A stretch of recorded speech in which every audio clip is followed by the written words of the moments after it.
Arsenal losing to Aston Villa at Villa Park.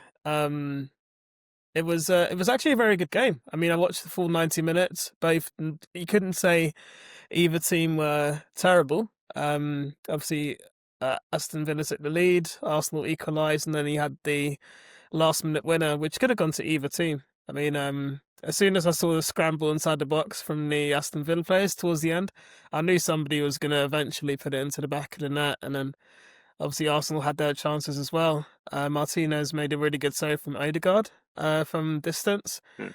and but no, Tyrese, how do you feel about the match? Did you feel Arsenal could have done more to win, or was it Aston Villa just deserved to win the 3 points?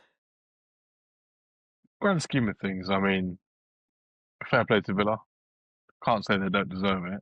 Villa played a good game, did well, took advantage of their opportunities, and I mean, you could tell it wasn't our regular defense because the mistakes you're making isn't mistakes that Saliba and Gabriel will be making. Like when Hincapié's kicked the ball out for a throw instead of kicking it long, that led to the Villa goal. Silly things like that you don't get from the two best centre backs in the world. So it's like individual errors, probably slightly poor team selection. I would rather see a youth centre back than see Timber and at centre back instead of right back. It's a waste putting him at centre back. So yeah, a bit down to Mikel, a bit down to individual mistakes. But fair play to Villa. Fair play. I've got no grudge against him. Played a good game, deserved the win. Hmm. I mean, So Aston Villa are on a really good run. To be fair, even before the Arsenal match, I mean, they're third at the moment in the league or something, third yeah, or fourth. Yeah, third at the moment. third.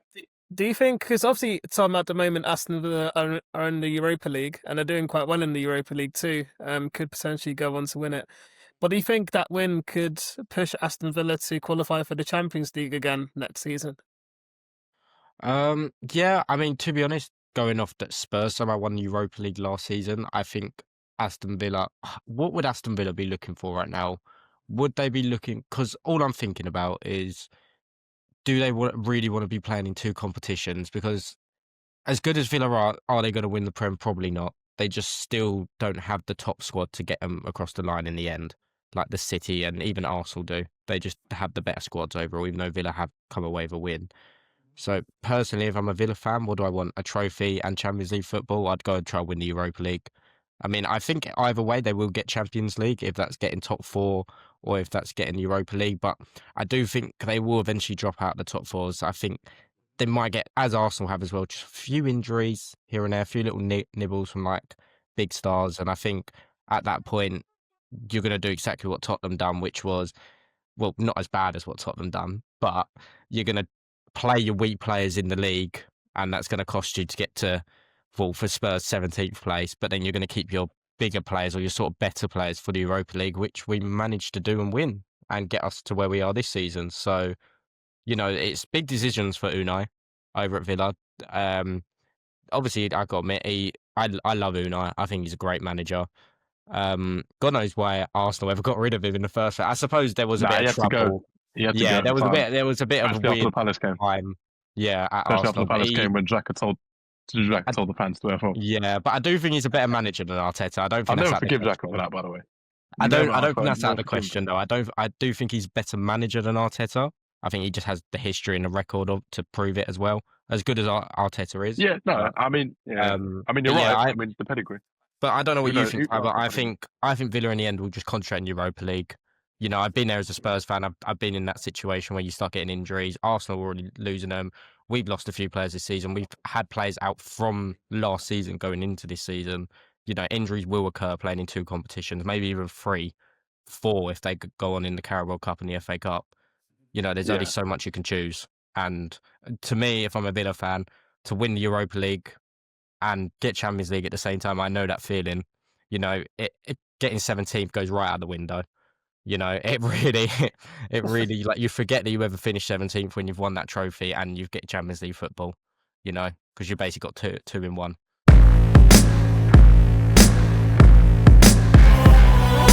Now, obviously, there is a big talking point after this game with Mohamed Salah, but before we get to that, Oh yeah. Tyrese, what is going on at Liverpool? Because they were doing so well in that What is match. I mean, going I was on? watching that one too, and Yeah. it was just, Konate. He a tackle he didn't need to make, made the Yeah. tackle, gave away the penalty, and then it just went all downhill. I mean, no wonder why Madrid don't want Canate anymore. He is trash. So poor. He's so poor. He's worse than he's like this. This is Mustafi's level this season from him. But no, what's happened? I don't know what's happened. I don't know what's happened to Liverpool at all. Slot. I mean, is it Slot or is it Ten Hag? Somebody check if it's the right bold person in charge. Yeah, because Slot's he's finished. He's finished this season. I don't know what he's done. He just can't get the team right. He can't get the system right. 400 mil, I think it'd be 450 harsh. mil to bring in. He's brought in good quality players. Obviously, it's not his fault that obviously some players haven't lived up to the hype and whatever, but you got to find a way to fit them in your system. He's got two world-class strikers. You can't play two strikers at the same time unless when you go 4-4-2, it's not going to happen. So he's got Ekitike and Isak, where Ekitike is clearly better at the moment than Isak, but then you're benching a 150 mil striker, and then Florian Wirtz, still no tune out of him, really. It's just he's got it all wrong this year. Chiesa hasn't even got a look in, and he's been probably one of Liverpool's best players off the bench. So it's like his man management's terrible, as you can see with Salah, the whole Salah situation. Man management's out the window, tactics are out the window, mentality's gone. It's just there needs to be there does need to be a change in Liverpool. I mean, how long? It can't go on like this, can it? It can't. It can't. It can't. Can you see a way forward where Slot manages to turn it around, or do you not? I mean, I do agree with Ty where his picking of the team, he's picking of the starting 11. I still don't think he knows his best 11, which I think a few teams this season, you know, I know I'm not trying to be like things, I'm a Spurs fan, but being Spurs as well, we don't know our best 11 yet. You know, and it's 13, 14 game weeks in and we still haven't picked our best starting squad. I think we're starting to get in the nick of it now, but Liverpool just chop and change. I mean, it gets to a point where, yeah, Arne Slot has to take blame. He's a manager, right? He's making the picks, he's choosing the players, you know, but there's certain, I mean, I feel like he's lost some in the dressing room. I think the whole Salah incident, which we'll get into, is like maybe a big thing in the dressing room, being a club legend and a lot of the players knowing him for a long, long time, like Van Dijk, etc. But, you know, got to give Leeds credit, you know, credit where credit's due. So it's a very historic game, Leeds versus Liverpool.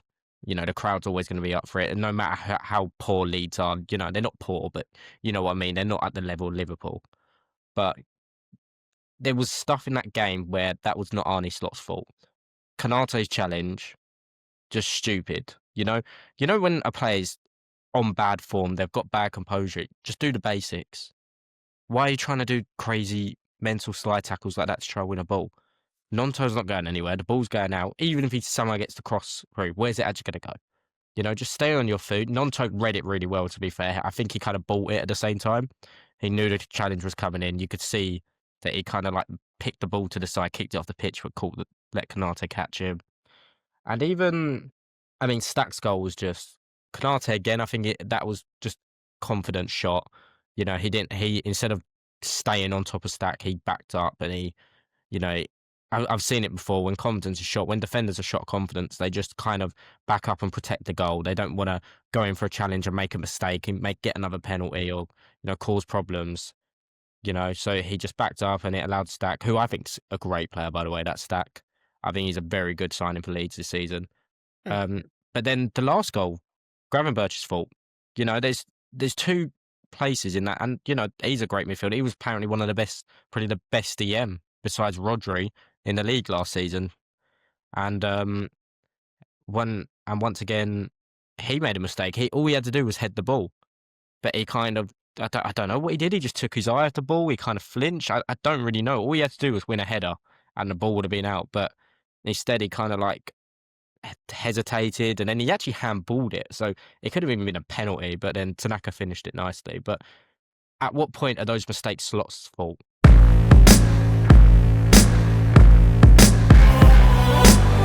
Right, maybe he can replace Konate. He could do that. But with who? You know, he tried to get Mark Gahey. He didn't. At what point is this actually the board's fault? You know, they signed Ekatike, a 100 mil player. Do you really think it was Slot that went, I want to get Isak for 140 mil? Do you really think that was Slot forcing that? Or do Ooh, I you don't think know. it's a difficult one? Because I think also, what I Slot definitely wanted him. Slot definitely no, wanted him. he But I think did. the fact, But no, the I whole think thing happened and he ended up getting Ekatike and he started Ekatike and Ekatike, you know, in a Ekatike's way, done well. he has been Ekatike's better done than really well this Isak. year. He has done well, but he did go off for about 7 games, 7, 8 games in a row He's without been better than scoring. Isak this year, though. He has 100%. been better than Isak, but I still think Isak is the better player. We know what Isak can do, We know what he's capable of, but but it's giving those players a run of games at the same time. You know, if you've got you to can't choose start both one, of them, though. You can't start both yeah, of them. maybe That's the thing. start. Well, I know Ekatike can play as a left wing, but do you drop Gakpo then, who's been one of their better players this season?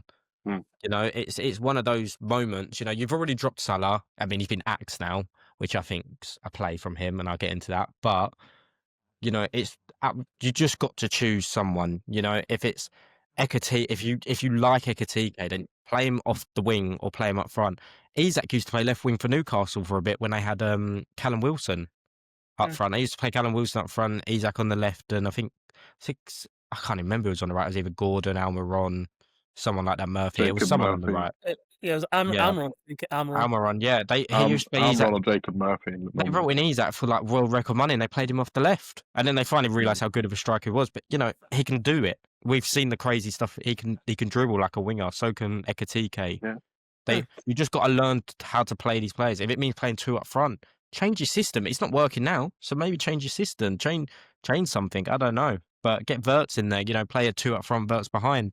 No, You Vert know, should just be sent to the under 21s. I know. You've got loads of. Get a refund. They need to call Leverkusen and get a refund. There's certain players not clicking, but I also think there's so many wrong. And I don't think it's just Slot. I think it's the board as well. I think the board have brought in too many people. It's always hard. You know, it's good getting the big signings in, but too many big heads. We've seen it at Man United. You get too many big heads, you get too many problems, and Not true, you know. Too many big heads does work. It does. Okay. If you look at Madrid, look at Madrid's three-peat of their UCL. Yeah, look at the amount of egos in that squad. Oh no, definitely. And Zidane made it work. You need the right manager to make it work. You The reason do need the right manager. the reason why United fail with big egos because they never have the right manager. Yeah, you are correct. But at the same time, going even, and you know, it is egos because if you go off what Salah's comments were, which we're going to say in a sec, ego. I mean, Isak, if you're going to go off him, his whole Newcastle scandal before he went to Liverpool, massive ego. Ekatike's young. You know, you've got these players in there that have big egos. You know, Wirtz is coming for big money. He's young. He might not have an ego, but he's still got that price tag on his head that's going to cause issues. You know, you're starting to get people in there that too many players, too many hotheads, and it can disrupt a club sometimes. You know, Liverpool, the team that Klopp made wasn't. You might look at them now as world class players, but they weren't world class when they were bought. They were players that were good or had potential, but Klopp made them world class. Now Liverpool, you know, they are top club, so they're going to bring in big players. But is it bringing in too many big players that you don't need? Did they need an Isak and an Ekatike? Probably not. They did, but they probably didn't. Did they need? You know, you've gone and bought Wirtz as well. Did you need other? You know, after Wirtz, it's just sort of like things like that. Do you get what I mean? I know they don't. Then maybe they didn't even need Wirtz. They were the best midfield three last year. Why buy Wirtz?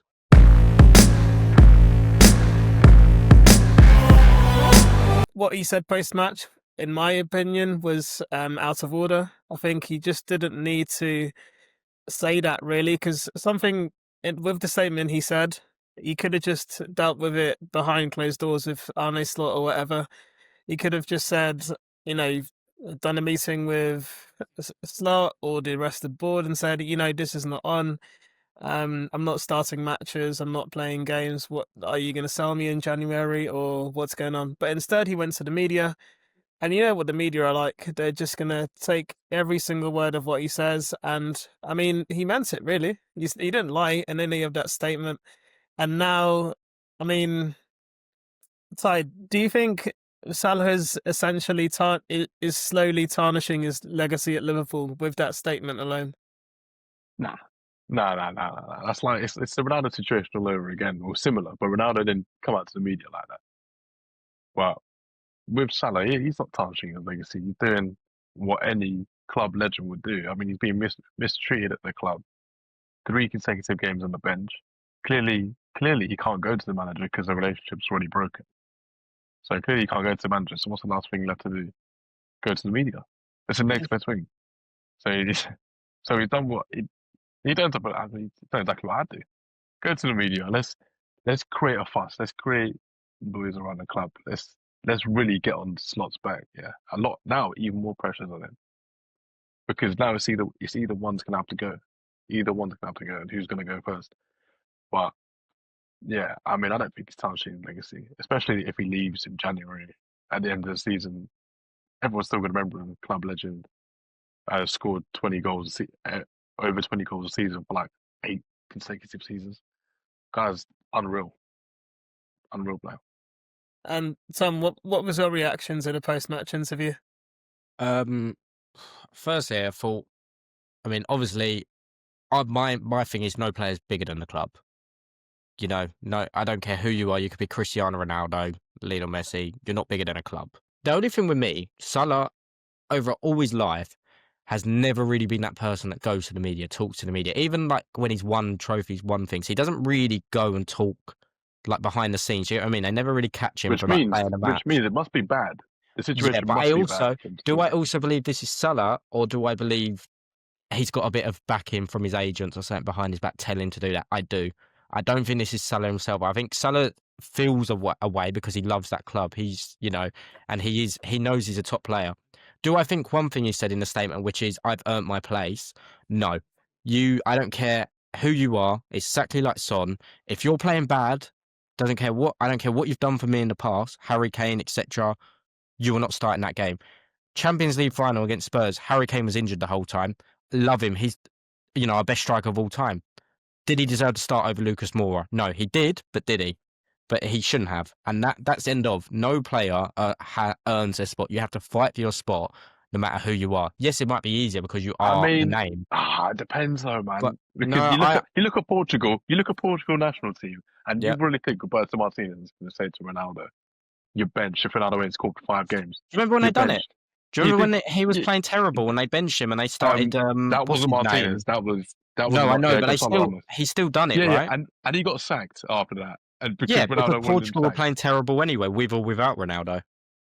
But he still dropped Ronaldo, and actually, the day that he dropped him, the backup striker who's Gonzalo Ramos, who went and scored a hat trick or something like that, 2 goals, and it like proved a big point like 5 goals, that you're not, you know, Ronaldo is in a country. You know, there is a whole 10 other players that play for that club. They're, you know, in that starting 11. It's not just Ronaldo.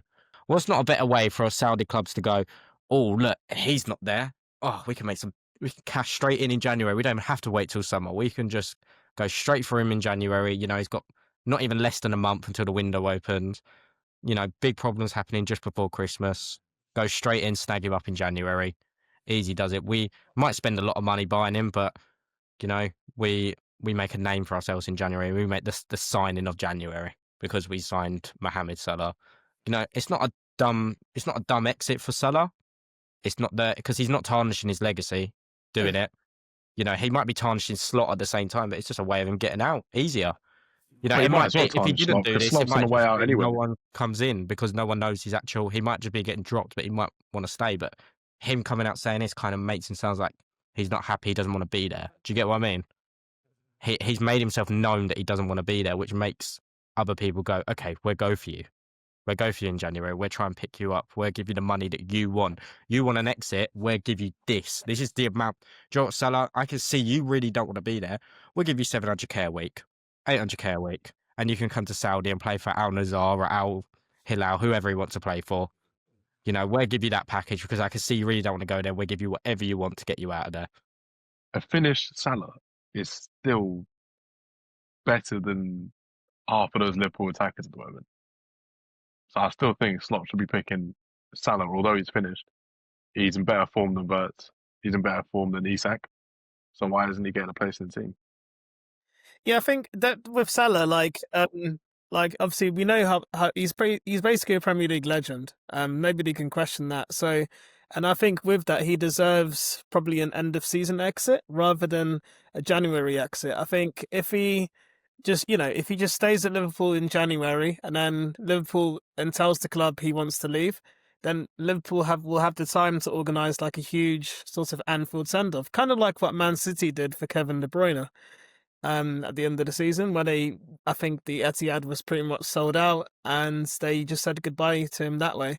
And I think that's probably the best way to do it for a club legend. Because I mean, look at how Messi left Barcelona. He didn't even have a ceremony. He had to do a press conference.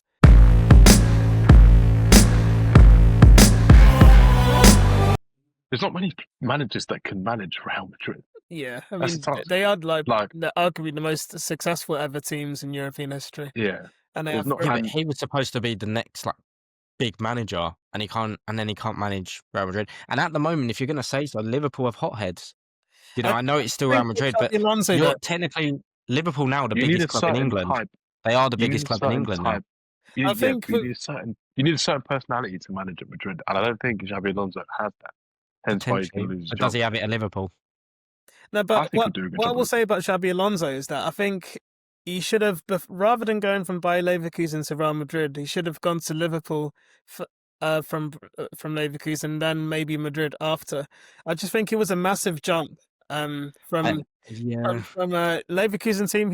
He won the league. He won the basically Invincibles in Invincible. Germany for sure, which is a very good achievement. However, I think even if it meant he goes to Bayern Munich for a year, for example, like a top European team, and then wins the Bundesliga again, or goes to the Premier League with Liverpool and wins the Premier League, and then goes to Real Madrid after that, probably would have been better. But I know what you mean, JP. But if Real Madrid come calling, you're not going to turn it away. Of course he's not going to say no. And he played there. You know, he played at Real Madrid. It's not like he didn't know the atmosphere and he doesn't know the crowd. You know, he's not going into something. You know, he played with the hotheads. He played with the egos.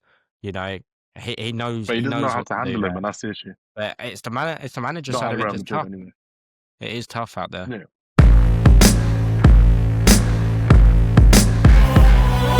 Considering we drew 0-0, there wasn't much worth talking. We could talk about the Leeds game that we didn't cover if you want. But there were two games. Were there two games? Yeah. There was a big one, I think, where Chelsea didn't win. I don't know. Yeah. I did think you predicted Chelsea to win, didn't you? Yeah, didn't you? Yeah. After winning, after winning the 10-men Arsenal trophy, all the Chelsea fans, we could beat it, 10-men Arsenal. We can win the title. We can win the title. Remember that one? We can win the title. And then it all goes out the door when they can't. They made 1 point in 2 games, and they couldn't even get 3 points against. What was it, Leeds? Yeah, it was Leeds last year? Wow, they had a good week, didn't they? They had a fun week. No, I mean it's Leeds. No, I watched the full 90 minutes, and like I know it's an easy excuse to make, but as soon as I saw our defensive lineup with Badiashile and Tosin starting, I kind of expected the worst away at Ellen Road. But like we could have. But why did he change it for? Why has he decided to rest players? That's my point, you see, because in the Arsenal match we had a very strong defense. You know, Chalobah, Fofana, James, Cucurella. And none of them were picked up any injuries in training or whatever. They were just essentially being rested. But there was no need. Because, I mean, this is the Premier League. Like, going... Yeah. And obviously, before the Chelsea game, we're not in the best of form. And he probably thought it was going to be an easy match. But he decided to change around the defence. And even up front, it was a bit all over the place. And we got punished. Did Delap start? Benefit of doubt. I think a lot of players changed. A lot of teams changed. João Pedro started the match. Delap came off the bench. But you know, it is what it is. Pedro was in the 10. I think Delap was up top, weren't he? I'm pretty sure they were both in the starting 11. Yeah, you're right. Actually, yeah. Yeah, he played in that. João Pedro played in that 10. But in fairness, just for that weekday game, just you know, to defend Chelsea somewhere, a lot of teams rotated because. As we were talking about at the start of this episode, that's where you earn your money. as a manager, it's where you earn your money, yeah. But at the By same not time with resting Chelsea, they've keepers. spent £1 billion, so they should have the squad to be able to Yeah, rotate and have good yeah, enough players to sit in those rotational all day. positions. You Yeah, know, you can't. Chelsea don't have an excuse. You've bought 70 mil worth of backups.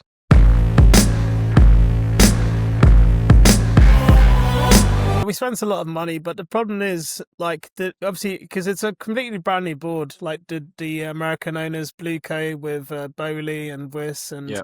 Egbali, and their model really is to buy like players of potential, like under 24, Yeah. No, yes. 25, which I mean, it's not the worst like strategy to do, because obviously these players eventually in 3 years' time are going to be top players. However, Yeah.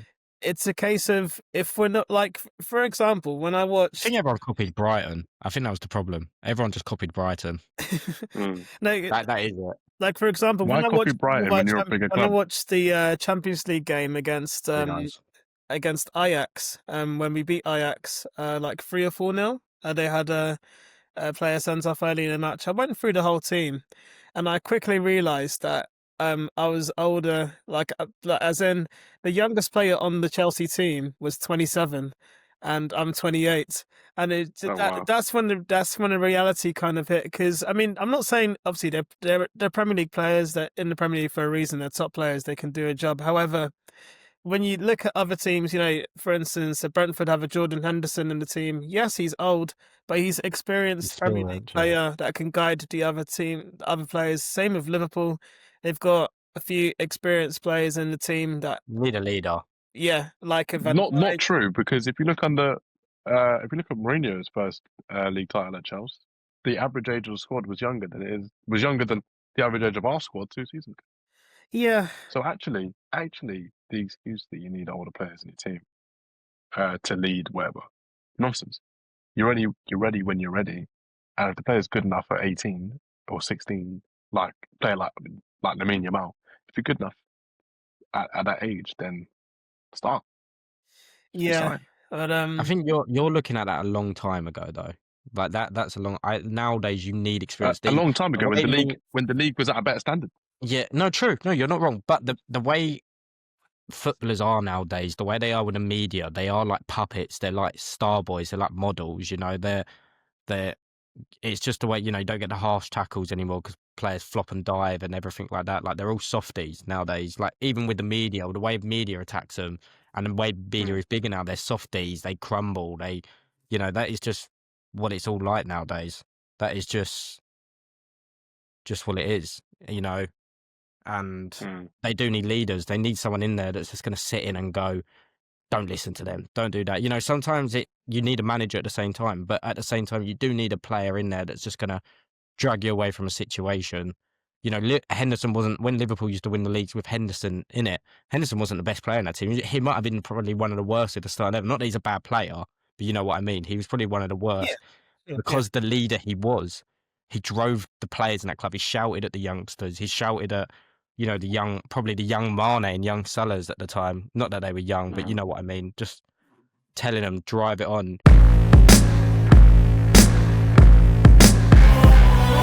I was worried for England that their group would be far too easy, as it had been in previous tournaments. But there's a good mix. So it's England, Croatia, Ghana, and Panama. Which, I mean, Panama is on paper probably the easiest team England will probably get 3 points against. But Ghana and Croatia, Croatia in the World Cup, they got to the final in 2018, and Ghana, they're going to be up for it. They're going to challenge England. But Tyrese, do you think England are still probably favourites to top their group at the World Cup next year? Yeah. England will probably top that group. Won't be easy. I think Croatia aren't the same side they used to be. I actually think Ghana are going to show levels in that group. I think they'll probably end up finishing second. Croatia will probably be third because that Croatia squad's proper aged. It's not same squad it was in 2018 final.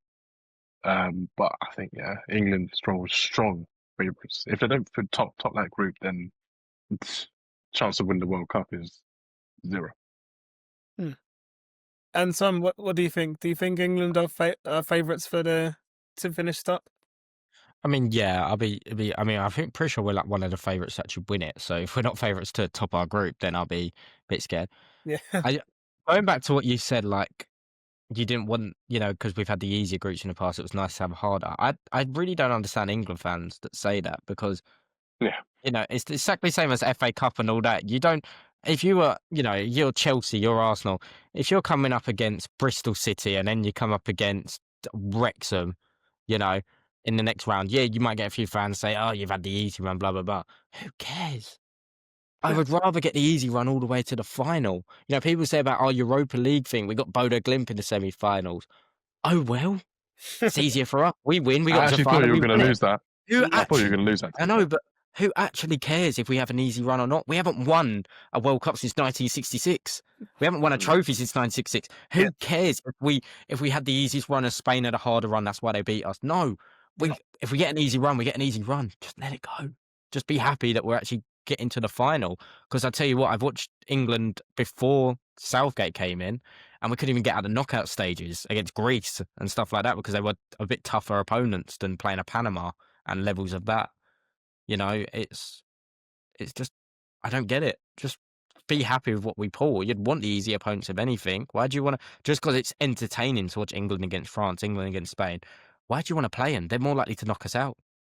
I'd rather play the easiest run ever and the easiest final ever and be the most boring competition, we win it, than having to play the hardest teams in the world, and which we will have to end up coming against at one point. I'd rather come up against later than early doors and get knocked out in the round of 16. I'd rather just go straight through, get to the final, have an easy run, la la la, lovely days, have a chance of winning the final.